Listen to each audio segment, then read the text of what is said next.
Bismillahirrahmanirrahim.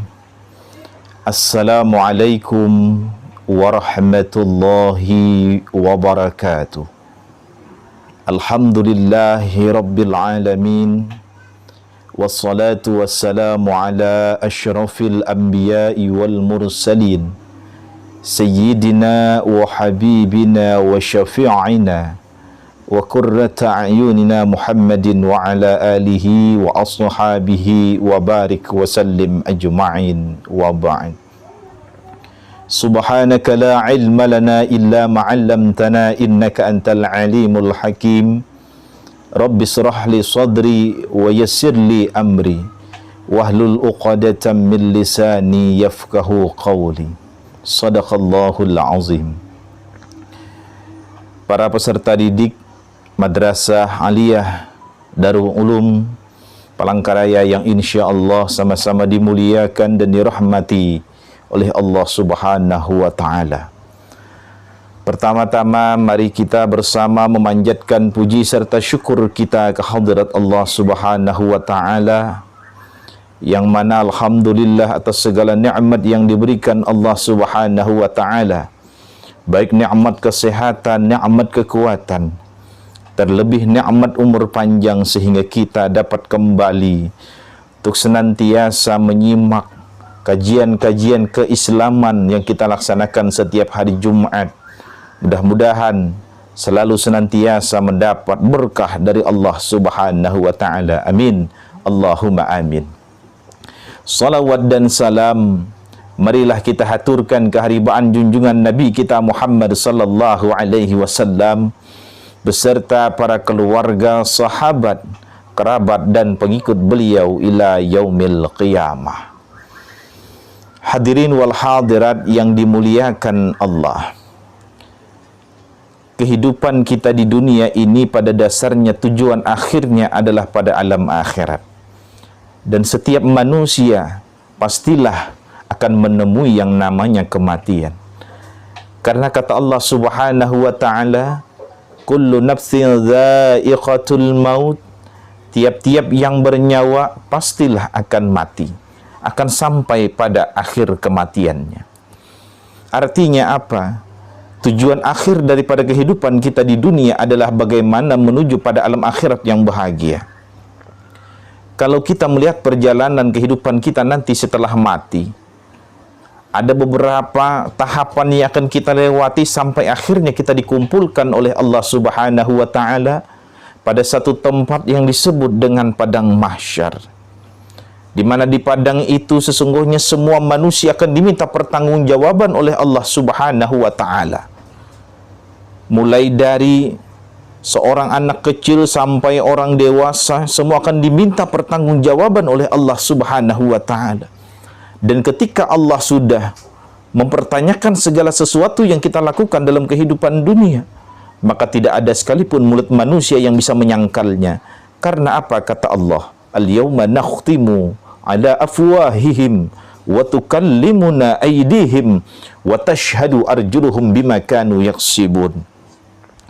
Apa kata Allah? Pada hari ini kututup mulut mereka, siapa yang berbicara, wa tukallimuna aydihim, tangan mereka yang berbicara, wa tashhadu arjuluhum bima kanu yaksibun, dan kaki mereka yang akan menjadi saksi nanti di hadapan Allah. Maka ketika Allah Subhanahu wa Ta'ala mengumpulkan kita di padang mahsyar, maka akan ada nantinya 7 golongan yang akan mendapat naungan daripada Allah Subhanahu wa Ta'ala. Di dalam satu hadis Rasulullah sallallahu alaihi wasallam menyebutkan, sab'atun yuzallimuhumullahu fi yauma la zilla illa zilluh. Akan ada 7 golongan nantinya yang akan diberikan naungan oleh Allah Subhanahu wa Ta'ala. Siapa golongan yang pertama yang akan diberikan naungan? Ketika nanti tidak ada naungan yang diberikan oleh Allah, maka yang pertama dalam hadis yang diriwayatkan oleh muttafaqun alaih, yang pertama adalah al-imamul adil. Siapa dia? Adalah imam yang adil. Siapa yang disebut imam yang adil? Adalah orang yang ketika mampu menempatkan sesuatu pada tempatnya, Orang yang senantiasa mampu menempatkan satu perbuatan yang memang betul-betul pada tempatnya. Disitulah dikatakan dengan adil. Kalau kita berbicara tentang pemimpin, maka pemimpin ini bukan hanya pada pemimpin di pemerintahan. Pemimpin dalam keluarga pun, seorang suami bisa disebut dengan seorang pemimpin. Bahkan di dalam satu wadah organisasi pun ada juga yang seringkali disebut dengan pemimpin. Maka ketika menjadi seorang pemimpin, berlakulah menjadi seorang pemimpin yang adil, bukan pemimpin yang zalim, yang senantiasa dimurkai oleh Allah Subhanahu wa ta'ala. Ini salah satu orang yang akan mendapat naungan daripada Allah, manakala seorang pemimpin yang mampu menempatkan kepemimpinannya dengan seadilnya. Hadirin sekalian yang dimuliakan Allah, cukup ironis memang kalau kita berbicara tentang pemimpin. Karena tidak semua pemimpin pada dasarnya mampu berlaku adil. Keadilan yang di sini dimaksudkan adalah mampu menegakkan agama Allah, mampu senantiasa melaksanakan syariat-syariat Allah, dan bukan melanggar daripada syariat Allah. Kalau itu bisa dilakukan, maka disebutlah dia sebagai seorang pemimpin yang adil. Lalu bagaimana kita memandang kepemimpinan di negara kita, di wilayah kita, apakah sudah termasuk adil? Maka kita bisa melihat bagaimana apa yang ia perbuat untuk wilayah itu sendiri, bagaimana dia berbuat untuk bangsa itu sendiri. Apakah bisa dikatakan sebagai seorang pemimpin yang adil? Maka seorang pemimpin yang adil di sini dihargai oleh Allah Subhanahu wa ta'ala, adalah salah satu yang mendapat naungan daripada Allah nanti pada akhir daripada kehidupan kita, yakni pada alam akhirat. Kemudian yang kedua, di dalam hadis tersebut disebutkan syabun nasya' bi'ibadatillah. Siapa yang dimaksud di sini adalah seorang pemuda yang di masa mudanya dia senantiasa beribadah kepada Allah Subhanahu wa ta'ala. Lalu kenapa disebut di sini adalah orang muda, bukan dikatakan orang tua? Apakah orang tua lantas tidak bisa mendapat naungan daripada Allah? Mengapa hal ini disebutkan di dalam hadis ini? Kalau kita berbicara anak muda yang senantiasa kehidupannya lebih banyak kehidupan di luar, pergaulan di luar, tetapi ketika banyak sekali pergaulan yang bebas di luar sana, dia mampu membentengi dirinya untuk selalu dalam rangka ma'badulillah, beribadah kepada Allah. Maka inilah orang yang disukai oleh Allah Subhanahu wa ta'ala. Bukan berarti orang tua tidak disukai oleh Allah ketika beribadah, tapi Allah lebih menyukai ketika orang muda di saat muda dia mampu beribadah, taat kepada Allah Subhanahu wa ta'ala. Sekarang ini memang jarang kita temukan di masyarakat orang muda yang ketika dia di masa mudanya, ambil contohlah di masa-masa anak sekolah, anak aliyah umpama, terkadang banyak kali yang mungkin tidak ingat dengan Allah.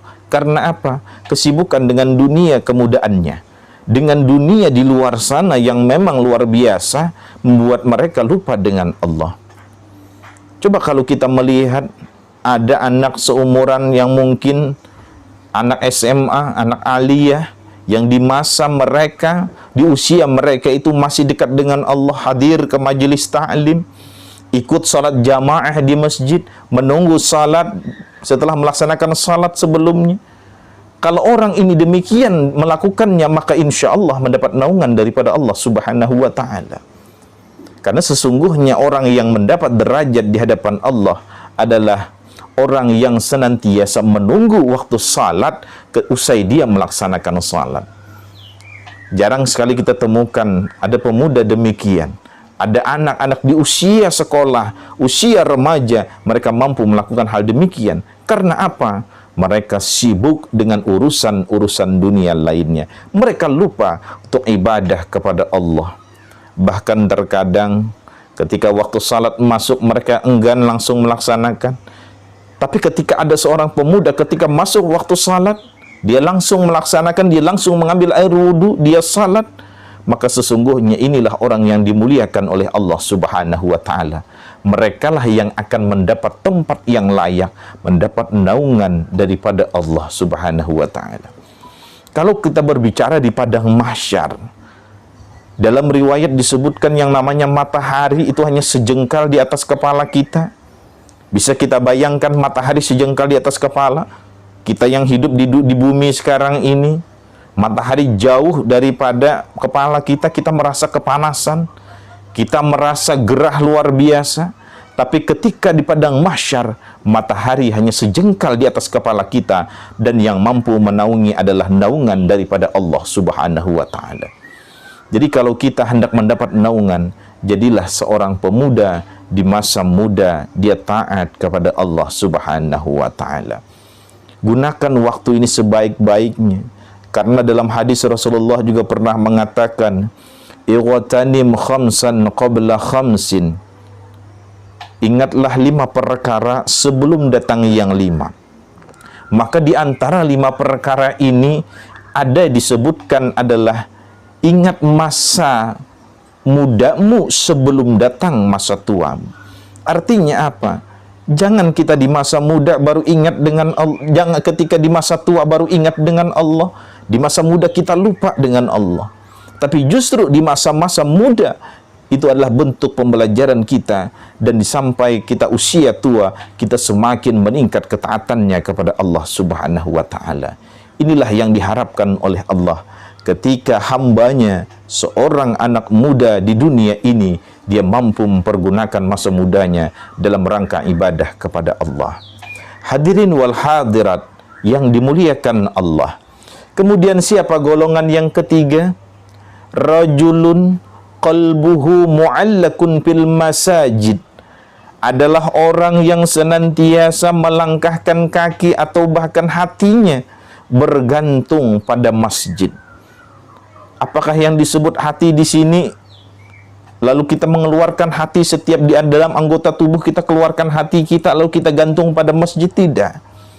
Apa yang dimaksud dengan rajulun qalbuhu mu'allakun fil masajid adalah orang yang hatinya dekat, orang yang hatinya terpaut pada masjid. Dia selalu ingat dalam rangka urusan ibadah kepada Allah. Seperti yang kita sebutkan sebelumnya, ketika waktu adzan sudah sampai, kita menyegerakan untuk ibadah adalah bagian orang yang hatinya bergantung pada masjid. Karena sesungguhnya panggilan Allah adalah melalui panggilan adzan tadi. Panggilan kita untuk ibadah kepada Allah adalah melalui panggilan adzan tadi. Inilah sesungguhnya bagaimana hati kita menggantungkan untuk senantiasa ingat ibadah kepada Allah di masjid.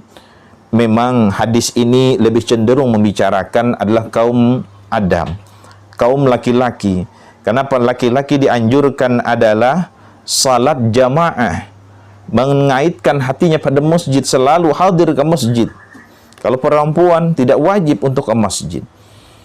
Jadi anak-anakku sekalian yang dimuliakan Allah, bagaimana cara kita supaya kita betul-betul mengaitkan hati kita di masjid? Bagaimana caranya adalah kita ingat selalu bahwasanya panggilan azan itu benar-benar adalah panggilan Allah, bukan hanya panggilan seruan biasa saja, tetapi sesungguhnya ini merupakan panggilan Allah supaya kita sujud kepada Allah Subhanahu wa taala. Kalau kita berbicara tentang iblis, mereka takut dengan azan. Tapi sekarang ini mohon maaf, banyak manusia yang takut dengan azan. Ketika orang azan mereka lari seolah-olah iblisnya yang melarian. Apakah begini sesungguhnya hidupnya seorang manusia yang beragama, yang ketika ada panggilan ibadah, panggilan untuk salat, mereka lupa kepada Allah. Tapi ketika ada orang yang hatinya bergantung di masjid, dia menyegerakan untuk ibadah, maka inilah orang yang mendapat naungan daripada Allah Subhanahu wa taala. Bagaimana kita mencapai ibadah yang sempurna, ibadah yang khusyuk kepada Allah dengan cara kita melakukan salat, sujud kepada Allah Subhanahu wa taala. Makanya Allah dalam Al-Qur'an mengatakan, alladzina hum fi salatihim khashi'un. Orang yang khusyuk di dalam salat, maka dia akan mendapatkan Jannatul Firdaus, surganya Allah Subhanahu wa ta'ala. Memang tidak semua manusia bisa khusyuk dalam ibadah. Makanya Imam Nawawi memberikan keterangan batasan bagaimana khusyuknya seorang yang awam dalam ibadah. Imam Nawawi mengatakan bagi orang yang awam, cukup manakala dia salat, dia mengangkat takbir dengan kalimat Allahu Akbar, dia khusyuk sudah. Walaupun ketika kita salat dalam rakaatnya, kita seringkali ingat dengan urusan dunia, dengan urusan-urusan yang lain. Tapi Imam Nawawi mengatakan inilah batasan kekhusyuan bagi orang yang awam. Lalu bagaimana kita menyempurnakan daripada kekhusyuan kita yang betul-betul sempurna? Adalah memang dari hati kita.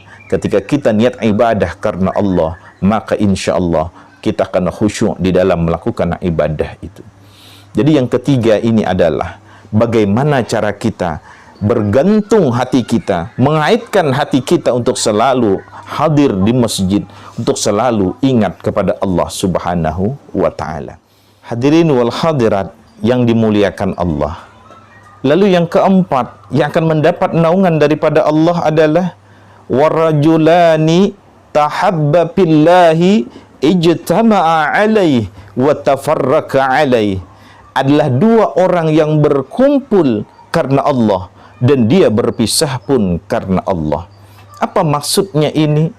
Ini adalah gambaran tentang kehidupan kita, pergaulan kita, bertemannya kita dengan orang lain. Maka yang dimaksudkan di sini adalah ketika kita berkawan, ketika kita berteman, berkumpulnya kita dengan kawan kita, berkumpulnya kita dengan teman kita adalah karena Allah, dan kita berpisah pun adalah karena Allah Subhanahu wa ta'ala. Artinya apa? Ketika kita berkumpul karena Allah, artinya berkumpulnya kita itu didasarkan dengan rasa kasih sayang yang luar biasa. Inilah sesungguhnya golongan yang akan mendapat daripada naungan Allah Subhanahu wa ta'ala. Lalu bagaimana ketika kita berteman dengan orang yang tidak termasuk diridhai oleh Allah, berkumpulnya bukan karena Allah? Maka mungkin berkumpulnya kita, bergaulnya kita adalah bukan dalam rangka mencari ridha Allah.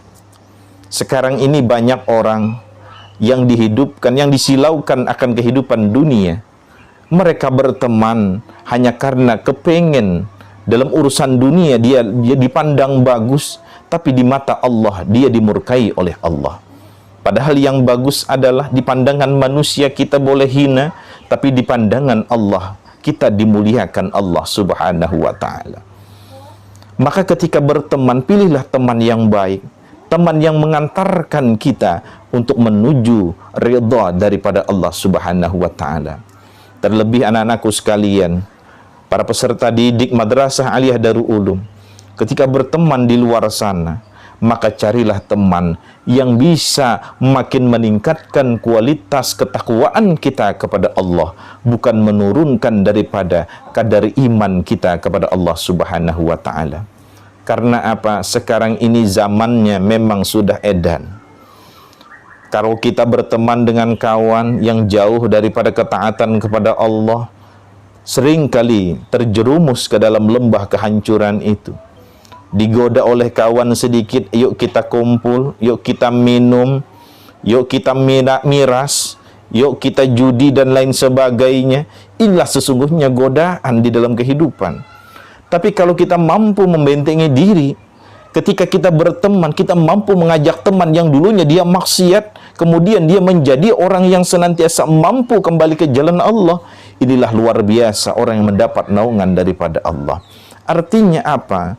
Berteman dalam urusan dunia boleh, tapi bagaimana cara kita untuk senantiasa bisa dan mampu mendapatkan daripada redha Allah Subhanahu wa ta'ala.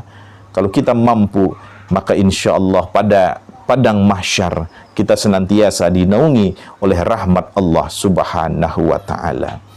Hadirin wal hadirat yang dimuliakan Allah, maka inilah sesungguhnya cara Allah memberikan naungan-naungan kepada orang yang senantiasa mampu diberikan kemuliaan oleh Allah. Karena apa?